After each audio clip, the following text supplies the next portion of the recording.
Hi, it's Justine Arian, Women's Transformation Coach, and I'm here to talk to you today about that little voice in you that may be saying, I am not enough. If you have that voice like I do and so many other women, then it is pretty common, and I'd love us to address it right now. So I had one of my newsletter readers send me an email in response to the last newsletter I sent out. And she asked some really profound questions. And she said, what if you're aware that that voice is there? You're aware about that belief, I'm not enough. And what if you even understand where it came from? And you also could see that if you didn't have that belief, how your life would be different. She said, but how do you get rid of that belief? What are some actionable steps that you can take, practical steps to get rid of that belief? So I decided to write my article on that, and I'm going to share the steps with you right now. Okay, so the way your belief got there, it probably started sometime in early childhood for you. And an event occurred, somebody said something, something happened, somebody didn't say something, and you drew a conclusion about yourself and about yourself in the world. And it may have been from a parent, a teacher, anything. And you may have drawn the conclusion, I'm not smart enough, I'm not pretty enough, I'm not good enough, or whatever your belief may have become. And actually, it was just a thought at first. It was a conclusion you drew. And then what happened is you had that thought, and that thought repeated itself. And you began to find evidence to support that thought that you are not enough, or you are not whatever enough. And over time, it became ingrained in you and into your subconscious. And then you began to function from that place and that belief, which has impacted your life. It's impacted your potential. It's impacted your confidence and your self-esteem. And maybe you're in a place now where you realize that and you're ready to let that go. So how do we get rid of beliefs that are long-standing and in our subconscious? Well, the way that I work with clients and the things that I've done myself to really rid myself of these beliefs, and sometimes they'll creep back in certain situations, and that's normal. And the reality is, when we have a deeper belief that we are enough, then it's just situational, and we know we can pull back on our resources, and we know that we actually are enough. So how do we do that? Well, the same way the belief got there is the way that we're going to get rid of it and form a new, more supportive belief. It's a process. I mean, there are a lot of different ways that professionals deal with limiting beliefs and helping clients get rid of them. So the way that I do it is through a process. And we're going to start with, let's just look at okay, so in no special order, I'm just going to give them to you. There's 7 steps that I want to give you, or 7 ways of helping you eliminate this belief. So first one, let's look at, is to look for the proof that you actually are enough. So if you took the belief and turned it around and said, I am enough, I am smart enough, or I am pretty enough, or I am lovable, or whatever your belief is, then you want to look for the proof that that's true. So wherever we put our focus is where we're going to find the answers. So if I want to begin to look at how I am enough, then I have to look at proving that. So like, for instance, for me, okay, my limiting beliefs, I had a few of them. So I'm not smart enough, I'm not pretty enough, and just in general, I am not enough. And I didn't think I was smart enough to get into college, And when I had I have a brother, older brother, who's extremely intelligent and was always seen as a genius growing up. And so when I measured myself against him, which a lot of us do, especially women, girls and women, I said, wow, he's so smart. What am I? And I was also born cross-eyed. And so I was teased in elementary school, and I never believed that I was pretty. And it lowered my self-esteem and my self-image. And so, and I also had a cousin who I grew up with, and we'd spend our summers with our grandma. And, my grandma was such an amazing person and so good intentioned, but sometimes people we love say things that hurt us inadvertently. And my grandma would say, you're the smart one and your cousin is the pretty one. And so I thought, well, no, I'm not the smart one. My brother's the smart one, and I'm not pretty either. And so what am I? I'm not enough. And so this belief that I wasn't smart enough to get into college, when I applied for colleges, I got accepted to all 5 universities I applied to. And I still, even though that blew my mind and I was super excited, I still didn't believe I was smart enough. And so I got into college, and when I saw the other people in the classes that I was taking and had conversations with them and thought, oh, wow, this person's here and I am way smarter than them. And so I must be smart enough. And then I began to look for the proof of that. So what's your story that you can turn around and begin to look for the proof that you actually are that? Okay, so step number 2 is accept your whole self.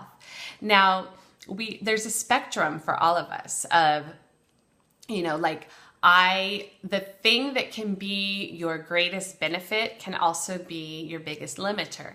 And what I mean by that is, I am a very strong woman. I'm a strong person. And that can be seen as a positive or a negative. So when sometimes that strength can limit me. And if I choose to focus on that, then I will believe it is a setback or it's a limiting attribute. When actually there's so many gifts and beautiful things in being a strong woman that when I choose to focus on those things, it really empowers me. And I can say, you know what, sometimes I'm not strong. And that's true. And sometimes I am strong, and that's true. And there's the spectrum that exists where anything we believe can fall on that spectrum. So sometimes we may be this, and other times we may not be that, or we may be very this and very not that, right? And so just accept that you have limitations, that you have weaknesses, that you have things to transform, and that you also have strengths and gifts and things that benefit you. So when you can completely get that and own that and accept that you have both, that's total self-acceptance, okay? And that's what we want to begin practicing. The third thing is focus on your strengths. So again, these are all going back to focus. It's what are you choosing to focus on? If we choose to focus on the things that limit us, then we're going to feel small. We're not going to feel good about ourselves. However, if we choose to focus on our strengths and really identify what our strengths are and the things we feel proud of about ourselves and the things that we give back to others and the things that make a difference in this world, then we will feel good about ourselves and will continue to reinforce this belief that I am enough and I have something to contribute. Number 4, and this is a big one, is get into action. Because when we're in our heads, when we're up in our minds, and we have a recurring thought, right? And the thought is not beneficial, we stop ourselves from doing and being so many things because we're in our heads. When we can get out of our head and begin to take action toward the things that really matter to us, towards the things that are most important to us, then we begin to build confidence. That's the biggest way to build confidence, is actually just to take action. And it's to really get out of your comfort zone. It's to really stretch yourself and to do things you never thought you could do and take steps towards the things you never thought you could accomplish. And all of those are building that muscle, right? You're building the muscle of, I can do these things that I never thought I could do. And that is one way of knowing I am enough. Okay, then it's number 5 is prioritize yourself. So I'm talking to you ladies because we give so much to everybody else that we oftentimes forget about ourselves, and we don't think we deserve to give ourselves that time and attention and care that we give to everybody else. So when we can begin to prioritize ourselves, our needs, and really take care of ourselves in a really loving way, and this includes, the mind, the body. It's, taking care of our emotional needs, our physical needs, our mental needs, our spiritual needs. And when we can begin to give ourselves that, it tells us, it reinforces to us that we are worthy, that we are lovable, that we are enough. And we can give that to ourselves unlike anybody else can give us.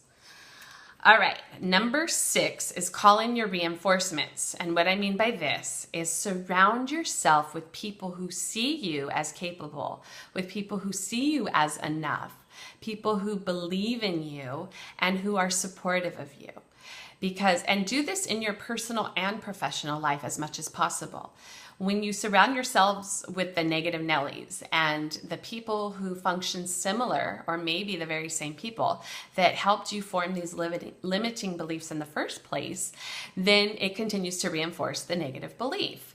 So what you have to do is find people who are positive and find people who believe in you and surround yourself with them, because that is the external proof that we're all looking for. We're all looking for that validation outside ourselves, and this is one way to get it.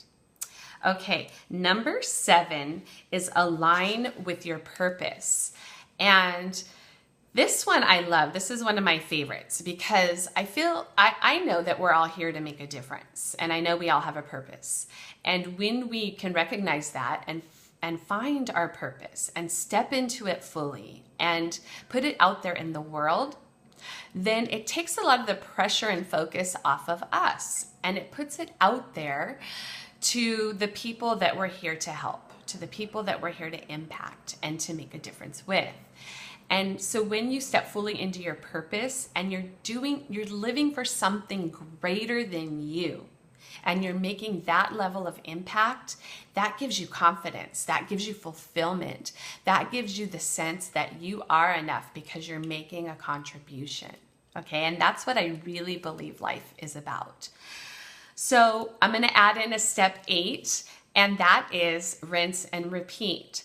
So anytime, as I said earlier, this is a process and you're building a muscle.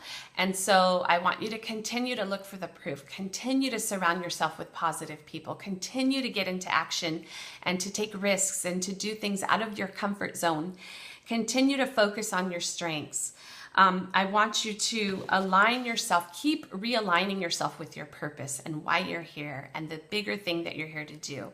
And when you continually do these things, you're going to build that muscle that is going to become natural.